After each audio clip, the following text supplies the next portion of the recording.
Nusantara menyatakan bahwa asal manusia yang menghuni wilayah Nusantara itu tidak berasal dari luar, melainkan dari wilayah Nusantara itu sendiri. Mengikuti sudut pandang Regional Evolution Model Theory, Nusantara menyatakan bahwa manusia purba yang menjadi nenek moyang bangsa Indonesia berasal dari Indonesia sendiri. Pendukung teori Nusantara adalah berikut adalah argumen yang melandasi teori Nusantara. Pertama, bahasa Melayu merupakan bangsa yang peradabannya tinggi. Kedua, bahasa Melayu memang memiliki kesamaan dengan bahasa Campa atau Kamboja. Tiga, adanya kemungkinan bahwa orang Melayu adalah keturunan dari Homo soloensis dan Homo wajakensis. Empat, adanya perbedaan bahasa antara bahasa Austronesia yang berkembang di Nusantara dengan bahasa Indonesia Eropa yang berkembang di Asia Tengah. Lima, ditemukannya kapak tua di wilayah Nusantara yang memiliki kemiripan dengan kapak tua yang ada di kawasan Asia Tengah. Teori Yunan, teori dari Dr. Smoalin. Teori Yunan ini adalah salah satu teori yang banyak diketahui dan juga dipelajari di sekolah. Teori Yunan menyatakan bahwa asal-usul nenek moyang bangsa Indonesia berasal dari Yunan, semua wilayah di Tiongkok Selatan. Dr. Smoalin meyakini akan hal ini. Beberapa ahli mendukung teori Yunan adalah menurut pendukung teori Yunan, pendapat mereka didasari oleh dua hal. Satu, ditemukannya kapak tua di wilayah Nusantara yang memiliki kemiripan dengan kapak tua yang ada di kawasan Asia Tengah. Dua, bahasa Melayu yang berkembang di Nusantara memiliki kemiripan dengan bahasa Pampa yang ada di Kamboja. Kedatangan manusia dari Yunan ke Kepulauan Nusantara melalui tiga gelombang utama. Satu, orang Nigeri memasuki Nusantara sejak 1000 sebelum Masehi. Orang Nigeri diyakini sebagai penduduk awal di Kepulauan Nusantara. Ciri fisik orang Nigeri: satu, kulit gelap; dua, rambut putih; tiga, hidung lebar. Kedua, Proto Melayu. Diperkirakan imigrasi Proto Melayu ke Kepulauan Nusantara pada 2500 sebelum Masehi. Sebutan Proto Melayu untuk menyebutkan orang-orang yang melakukan migrasi pada gelombang pertama ke Nusantara. Menurut Proto Melayu, suku Toraja, Dayak, Sasak, dan Batak.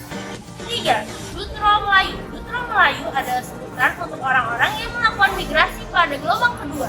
Kedatangan Dutro Melayu ke Indonesia pada 1500 sebelum Masehi. Suku bangsa Dutro Melayu antara lain Minangkabau, Aceh, Jawa, Melayu, dan Betawi. Jalur rempah dalam masa praaksara. Jalur rempah adalah jalur yang digunakan untuk menghubungkan perdagangan atau menjalin hubungan antara negara satu dengan negara yang lain, yaitu dalam jual beli, produksi, atau distribusi.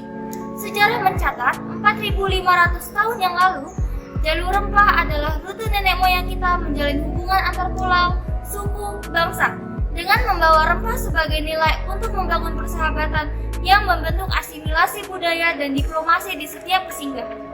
Datangnya bangsa Austronesia ke Nusantara sekitar 4.500 tahun yang lalu dengan perahu menjadi awal pertukaran rempah dan komoditas lain antar pulau di Indonesia Timur. Budaya mereka inilah yang menjadi cikal bakal lahirnya budaya bahari yang melayarkan rempah hingga ke Asia Selatan sampai Afrika Timur. Nenek moyang kita juga membawa rempah ke Asia Tenggara hingga ke Campa, Kamboja, sehingga terjadi persebaran budaya logam dari Dongson, Vietnam, hingga ke Nusa Tenggara Timur, Maluku, dan Papua. Sejak awal Masehi, jalur rempah telah menghubungkan India dan Tiongkok. Tercatat, sudah ada pelaut Jawa yang mendarat di Tiongkok pada abad ke-2 Masehi. Kerajaan besar Sriwijaya, Mataram Hindu, Singasari, dan Majapahit menjadikan perdagangan rempah sebagai jalur interaksi utama yang menghubungkan Nusantara dengan Asia Tenggara, Tiongkok, Asia Selatan, Asia Barat, hingga ke Afrika Timur. Artinya bahwa sebelum bangsa Eropa melakukan aktivitas perdagangan di Asia Tenggara, para pedagang Nusantara telah turut aktif dalam jaringan perdagangan dunia. Asal-usul nenek moyang bangsa Indonesia berasal dari berbagai migrasi manusia prasejarah yang datang ke wilayah Nusantara. Mereka membawa kebudayaan, bahasa, dan tradisi. Sementara itu, jalur rempah pada masa praaksara merupakan rute perdagangan yang menghubungkan Nusantara dengan berbagai daerah di Asia, seperti India, Tiongkok, dan Timur Tengah.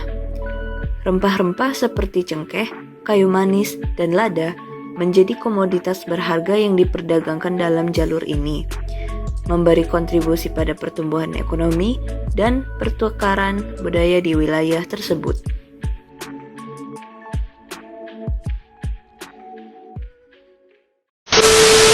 Antara negara satu dengan negara yang lain. Ya Allah, maaf ya. Apaan sih dua? Kemarin aja itu siapa? Kemarin aja satu. Dia bilang tiga.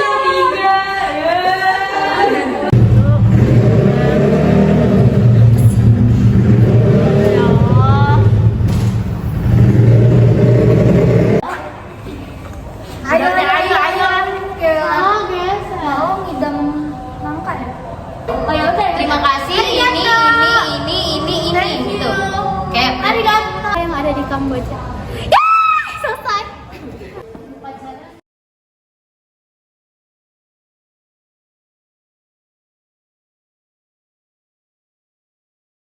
sekian presentasi dari kelompok 2. Thank you. Kamsahamnida. Arigato. Obrigado. Terima kasih. Wassalamualaikum warahmatullahi